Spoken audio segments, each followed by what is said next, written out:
Qu'est-ce qu'il a fait? Il a levé ses orbites, il n'avait plus d'yeux, d'air-dieu. Il n'a pas remarqué que ses lèvres bougeaient alors qu'il était en train de confesser sincèrement. Nous n'avons pas besoin de « Oh Seigneur, pardonne-moi, Jim, Joe et tous les autres. » Non, nous avons besoin sincèrement d'une purification depuis la chair jusqu'au gardien. Il ne pouvait pas remarquer les larmes qui coulaient depuis ses orbites, là où il avait ses yeux auparavant. Il ne pouvait pas remarquer ses lèvres qui bougeaient, ses yeux, alors que des larmes coulaient depuis les orbites de ses yeux. Il voulait que Dieu confirme encore une fois sa parole pour prouver à cette Dalila d'aujourd'hui, Samson plutôt, que Jésus-Christ est le même hier, aujourd'hui et pour toujours. Encore une fois, il pensait que cela arriverait. Pas une nouvelle dénomination, pas une nouvelle secte, mais une parole confirmée de toi, oh Dieu. Je sais que tu es encore Dieu. Je suis aveugle. J'ai quitté le sentier. Je ne suis pas digne de vivre.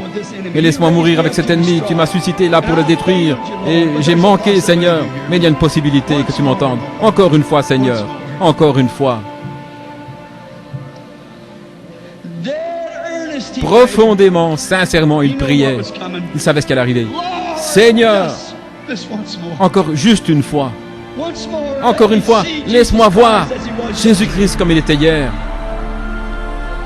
Quand il a prié cette prière-là, avec les larmes qui coulaient sur ses joues, avec une profonde sincérité, sa confession, voilà ce dont l'Église a besoin.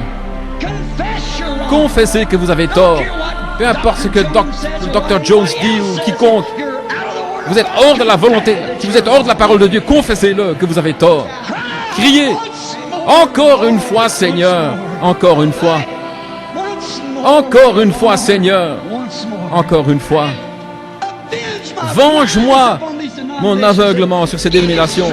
Donne-moi de la force, Seigneur, pour secouer ce monde dénominationnel avec ta confirmation. Donne-moi de la force, Seigneur. Encore une fois, prouve-le.